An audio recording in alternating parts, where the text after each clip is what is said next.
So we are here for that week 6, 2025 NFL scores. Update my thoughts on the games. So we had 2 games. The Eagles got destroyed by Giants 34-17 on Thursday Football on Amazon Prime. Hurts, he had 24. Jalen Hurts had 24-33, 203 yards, a touchdown, interception. Jackson Dirt had 17-25, 150 yards, a touchdown. Saquon Barkley 12 rushing, only 50 yards. Scab had 19 carries, 90 yards, 3 touchdowns. That was really a big difference. Matt Gunter had 6 for 110 radios. He had 9 for 110. Brown 8. J. Brown had 6 for 40. They said 4 for 49. And then you had Jackson Dirt rushing 13 for 58. So Robinson 6 for 84. Humphrey 4 for 55. So that bad. It was really that off the running. Scabu, he's a really good rusher. You can see it. They took him on. Yeah, that one game, yes. In that one game in New Orleans, they lost. Yeah, they probably could have won. But hey, the Giants are really a team you have to can't fear. You can have fear of the Giants. And this, I mean, the Eagles are not who they thought they were. They're not that good of a team. They did. I mean, I don't know. I mean, you had Philadelphia with the touchdown, with the field goal, first quarter. Then you had the touchdown in the extra point. Then you had the touchdown. And then you had a point. And then you had touchdown for Jackson or 20 yards. And then the first, you had Jamie taking the extra point. And Jackson or Ruby Robinson, your short rate pass. And those runs under catch Robinson. And then got her meet it. And then the extra point. And then the James Hurts under touchdown rush. And then the Scable rushed for a touchdown run. And he did a 1 yard touchdown rush late in the middle of the third quarter. In the fourth quarter, he did a touchdown rush in that second quarter. Really late in that middle of the second quarter, though. But after the middle of the second quarter, it was just the Giants reused the time and they didn't get nothing going. But yeah, okay, sure. Then the third quarter, in the fourth, the Giants just could not get nothing going. Or the Eagles, the Giants got 2 touchdown drives. And just, wow. And there's just a little bit of dominance in that one for a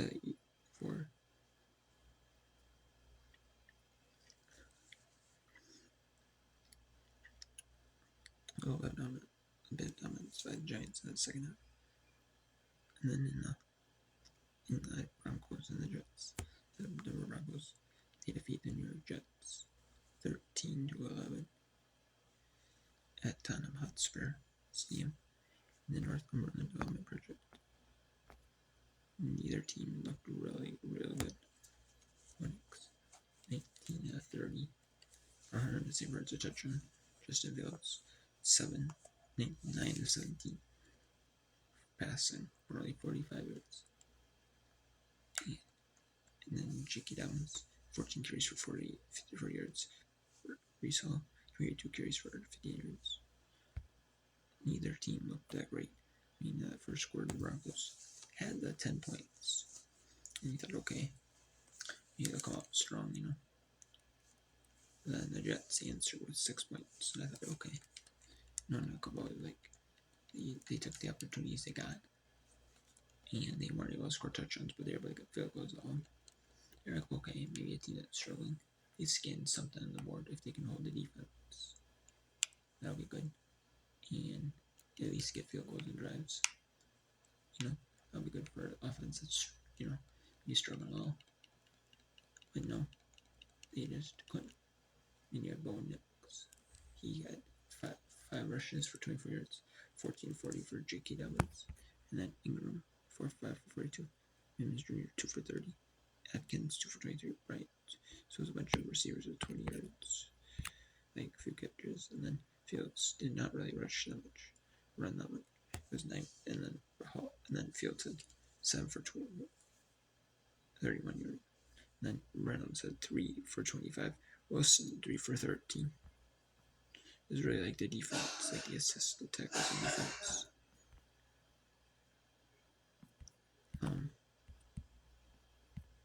Is what really helped the kickoffs, like the punt returns. That return game really helped. Like you can see later, the punt returns 3 for 113 per game, 2 for 59. Some big, huge punt kickoff return. That's what really helped. They had a 72-yard kickoff return. It really helped too. So, yeah. And then, so bigger kickoff returns like the 40, or stuff like that, punt return. So that's what really helped the special teams. But they got that safety in the third off off of was a holding in the end zone by one of the Broncos offensive lineman, and they tackled on the ground on the hold. So there's holding on every play pretty much.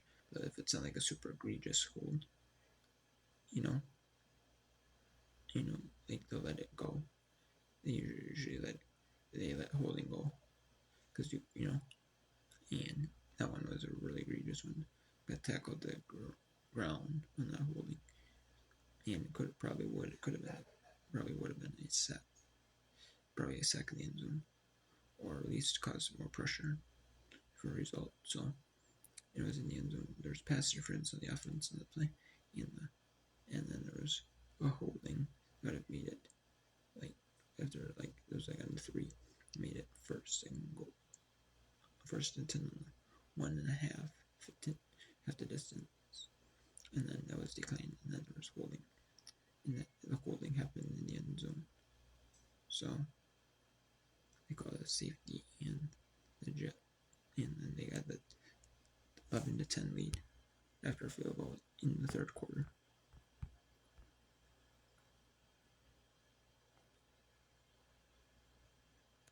So the Jets scored 3, up 3-0. Then the Denver was up 3. They both got their traded field goals in their first 3 drives, and then a touchdown ball next 16 man in Atkins, and then let's kick the extra point. It was 10-6. So there's some good offense going in that first score. But that second, neither team could get the offense going. And then the third, Nick Folk kicked a 32-yard field goal, and then there was a holding penalty in the end zone that made a safety, and then Willets kicked a 26-yard field goal and made it 13. You thought Jets have a chance, and they used the field goal. But then on the last drive of the game, they took sacks, and the Broncos, they took sacks. I mean, you don't want them to. You want the clock to keep running, because Jets don't have any timeouts, so you want the clock to run. But if you're the Broncos, would take a sack, but that helped the Jets though. And even though the time ran out, and they just couldn't get underneath. They had to get over a 60-yard field goal. And that's no, you need at least a 50-some yard field goal, or maybe close to 60 yards to feel comfortable. 50-some yard, 50 to 55 yard field goal to feel good. And you need to be in at least even a 60 yarder. If you get a 60 yarder, you couldn't have a 65, 70 yard field goal. I'd say you probably need under on you get the worst for that. Jets need to be on the Broncos 45-yard line. That just couldn't happen.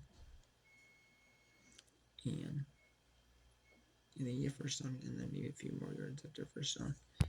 And yeah, that did not happen. So the Broncos can be on 13-11 in London. There's a game next week, a really good game next week. The Rams at 4-1. Most likely, probably going to go to 5-1 over being Denver or being the Baltimore Ravens team, and then at 4-1 Jacksonville Jaguars team could go to 5-1 with that win, with a win takeover in Jacksonville.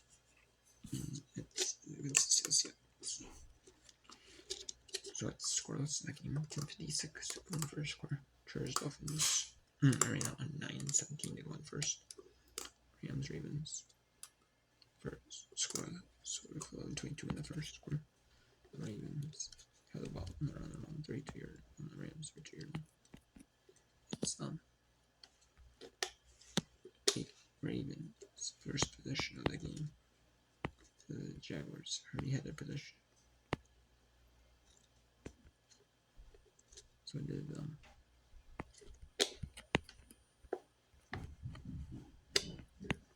both teams headed by their possession as opponent. Chargers Dolphins. 2 attempts to throw interception. And Justin Herbert has had a short field to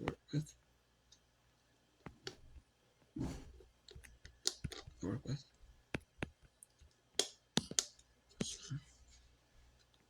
And then let's score a touchdown on their first position. They have a touchdown over Cardinals. The Panthers kicked a field goal over in their first position against the Cowboys. And the Cowboys already had possession. The Panthers kicked a field goal on their possession. And the Saints kicked a field goal on their possession. And New England already scored a touchdown. New England scored a touchdown.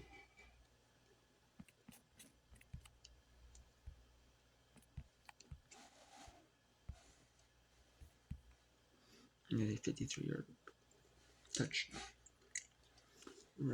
Receiving touchdown. And then the Saints kicked the field goal. They're having that big play in the kick region. They're stalled a little bit. So they kicked the field goal. And then we have the Browns and Steelers, the last game in the early afternoon window. And then the Browns and Steelers have the ball. 3 points. They kicked the field goal on their first drive.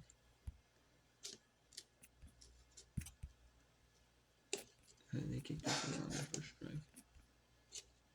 Made a 3-3 field goal. So that's Cleveland's ball.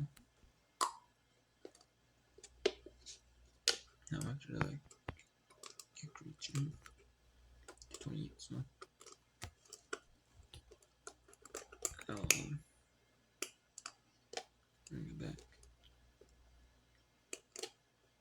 bring it back up. Now it'll be Browns first position, so I'll do some updates on these games later when the games are finished. And later at 4-5 we have Saints Raiders. This is Central Time by Team Zone. 49ers at Buccaneers. This flexed Patriots. It was going to be the feature. The window game was going to be for week 6 was going to be Patriots Saints. It was going to be for Bengals Packers. It was going to be Bengals Packers. Of course, since Joe Burrow's not playing there, but Jake Browning and then Joe Flacco, they signed him in to be like this competition with Jake Browning for the starter. They brought him.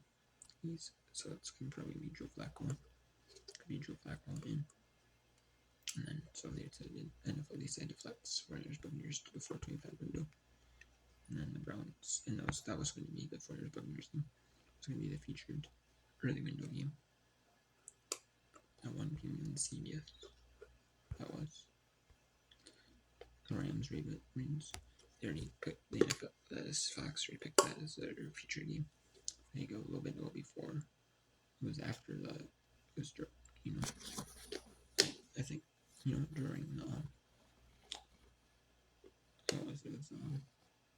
week of the Ravens Chiefs game where Lamar Jackson got hurt during that game. Otherwise, that's why the Rams would lose the one with Kemba Vertebrae, but it's not the feature national game. He said after that injury, they already had stuff ready, tickets bought for them. Kind of, plane. I don't know if they might. I don't know if they paid for plane tickets or Fox says. I'm not for sure, but still, they had them going to Rams Ravens already, so they're not going to change that for them. But then they decided to put the Cowboys Panthers game, the featured game. Which, I'm surprised they didn't put them. Seahawks and Jaguars is the featured game. A little surprised on that one, but because Seahawks are 22, Jaguars are 4-1. But after a featured game,